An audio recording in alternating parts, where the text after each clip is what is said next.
Hello! Welcome back to my channel. ఈరోజు recipe వచ్చేసి ఈ బీరకాయతో పచ్చడి చేస్తున్నానండి. ఈ బీరకాయలో ఒక అడ్వాంటేజ్ ఏంటంటే, మనం తొక్కు పచ్చడి అని వేరేగా, లేదా కాయ పచ్చడి అని వేరేగా అలా చేయకుండా, స్కిన్ రిమూవ్ చేయకుండానే పైనున్న లేయర్ చేయకుండా కూడా కట్ చేసేసుకోవచ్చు. నేను చూపిస్తున్నట్టు స్టవ్ మీద కడాయి పెట్టుకొని చిన్న చిన్న ముక్కలుగా కట్ చేసుకుంటే మనకి రోట్లో వేసుకున్నప్పుడు వీలుగా ఉంటుంది. అందుకే నేను అలా చేశాను. ఇప్పుడు నేను చూపించేవి పచ్చిమిరపకాయలండి. ఇదొక చిన్న టిప్. నేను ఎప్పుడైనా ఇండియన్ స్టోర్స్‌లో తక్కువకి దొరికితే ఇలా ఎక్కువ తెచ్చుకుంటాను. తెచ్చుకొని ఫ్రీజర్‌లో పెట్టేసుకుంటాను. ఇలా ఎప్పుడు కావాలంటే అప్పుడు నీళ్ళల్లో వేసేసుకుంటే మనకి పచ్చిమిరపకాయలు ఫ్రెష్‌గా కొనుక్కున్నప్పుడు ఎలా ఉంటాయో అలానే ఉంటాయి. అలా మీరు ఒక 3 నెలల వరకు స్టోర్ చేసుకోవచ్చు. ఆ తర్వాత కూడా పాడవ్వవండి. కాకపోతే కొంచెం నల్లగా అవుతాయన్నమాట. సో, ఇప్పుడు నేను ఈ పచ్చిమిరపకాయలన్నిట్లికి తొడాలు తీసేసుకొని నేనైతే రెడీ చేసేసుకుంటున్నాను. ఇలా. ఇప్పుడు నేను బీరకాయలు ముక్కలవి వేసుకున్నాను కదండీ! దాంట్లోనే ఈ పచ్చిమిరపకాయలనేవి కూడా చక్కగా వేసేస్తున్నాననమాట. మీ స్పైస్ లెవెల్స్‌కి తగ్గట్టు ఎన్ని వేసుకోవాలనుకుంటే అన్నీ వేసుకోండి. అయితే దాంతో పాటు నేను ఒక చిన్నది టొమాటో, చిన్నదంటే మీడియం సైజ్ టొమాటో అండి.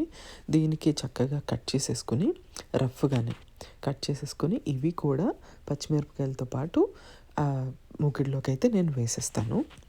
దాంతో పాటే వెల్లుల్లిపాయ అండి. మీ దగ్గర బాగా చిన్నగా ఉంటే ఒక 2, 3 అయినా వేసుకోండి. నేను వేసేది కొంచెం పెద్దది కాబట్టి ఒకటే వేశాను.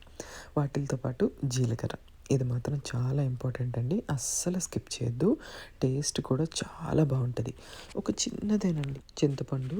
లేదు మీ దగ్గర మీరు వేసిన టొమాటో పుల్లగా ఉంది అని అనుకుంటే ఆ చిన్న ముక్క కూడా స్కిప్ చేసేయండి.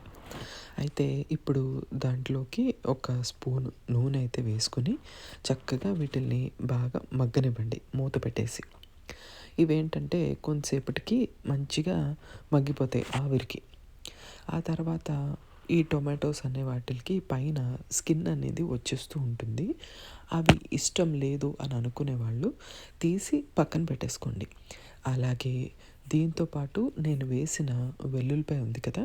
అది కూడా స్కిన్ అనేది వచ్చేస్తుంది. అది కూడా తీసి పక్కన పెట్టేసుకోవచ్చు. ఇప్పుడు ఈ ముక్కల నుంచి చాలా వరకు నీరు అనేది ఉందండి మూకిడిలో. ఈ నీరంతా ఇంకిపోయే వరకు నేను జాగ్రత్తగా దీన్ని ఫ్రై చేసుకుంటాను.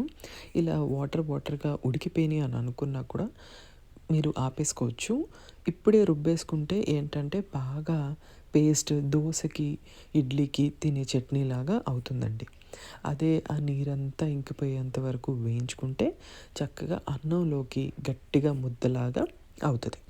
ఇప్పుడు నాకు అలా వేగిపోయింది. నేను పక్కన పెట్టేసుకుంటాను. పక్కన పెట్టేసుకొని ఇప్పుడు ఈ ముక్కలన్నిటిని చక్కగా కొంచెం సేపు మిక్సీలో వేసుకునే వాళ్ళైతే కంప్లీట్‌గా ఆరనివ్వండి.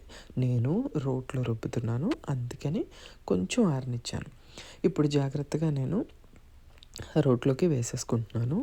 ఇప్పుడు మన మెయిన్ ఇంగ్రీడియంట్ అండి సరిపడినంత ఉప్పు. ఇది మాత్రం కంపల్సరీగా పడాలి కదా! అందులోనూ రోటి పచ్చడి అంటే కొంచెం ఎక్కువే పడుతుంది. పచ్చిమిరపకాయల కారం కూడా ముందు చాలా ఎక్కువ వేసేస్తున్నారు అని మీరు అనుకోవద్దు. మనకి పచ్చడి అయిపోయిన తర్వాత కారం అంతా తగ్గిపోతుంది. అయితే ఇక్కడ ఒక చిన్న టిప్ ఉందండి. ఇప్పుడు నేను కరివేపాకు వేశాను కదా! ఫస్ట్ కరివేపాకు పచ్చిది వేయించాల్సిన అవసరం లేదు. అది వేసుకొని మీరేం చేస్తారంటే దాన్ని ముందు దంచుకోండి. ఇది చాలా మంచి టేస్ట్, మంచి టిప్ గుర్తుపెట్టుకోండి. మూకిడిలో కరివేపాకు వేయించొద్దు. అలాగే తాలింపులో కూడా వేయొద్దు. అప్పుడు ఇంకా మీరు ఎక్స్ట్రా కావాలి అనుకుంటే వేసుకోండి. కానీ ఇలా చేసి చూడండి టేస్ట్ చాలా బావుంటది. ఇప్పుడు ఆ కరివేపాకు అంతా దంచేసుకున్నాక ఈ మిగతా ముక్కలు అన్నీ చక్కగా పచ్చడి దంచేసుకోండి. ఇప్పుడు నేను అన్నీ రుబ్బేసుకున్నాను. నాకు పచ్చడి అయితే రెడీ అయిపోయింది. ఇప్పుడు ఈ పచ్చడిలోకి మీరు ఉల్లిపాయ ముక్కలన్నా వేసుకోవచ్చు. ఇలా దొండకాయ ముక్కలన్నా కూడా వేసుకోవచ్చు. దొండకాయ ముక్కలు పచ్చడికి రోటి పచ్చడికి చాలా చాలా టేస్ట్ బావుంటదండి. మీరు కంపల్సరీ ట్రై చేయండి. అవి వేసేసుకున్న తర్వాత ఇప్పుడు నేను కడాయి పెట్టుకొని దీనికి తాలింపు వేసుకుంటున్నాను. దీనికి తాలింపు చాలా ఇంపార్టెంట్. ఈ పచ్చడి తాలింపు లేకపోతే టేస్ట్ బాగోదు. అందుకని నూనె వేడి చేసుకొని శనగపప్పు, మినపప్పు, ఆవాలు, జీలకర్ర ఒకే ఒక ఎండుమిరపకాయ వేసుకుని మంచిగా ఈ తాలింపునైతే వేయించుకున్నాను. ఇక్కడ నేను చెప్పినట్టు ఎవరికన్నా తాలింపులో కావాలంటే మళ్ళీ కరివేపాకు అనేది వేసుకోవచ్చు. వేసేసుకొని ఇది పచ్చడంతా కలిసేలాగా మంచిగా మిక్స్ చేసేసుకోండి. ఇప్పుడు నేను మళ్ళీ ఇంకొక విషయం ఏంటంటేనండి, నేను పచ్చి దొండకాయ ముక్కలు కలిపాను కాబట్టి ఇక్కడ ఒక్కసారి ఉప్పు సరిపోయిందో లేదో మీరు చూసుకోండి.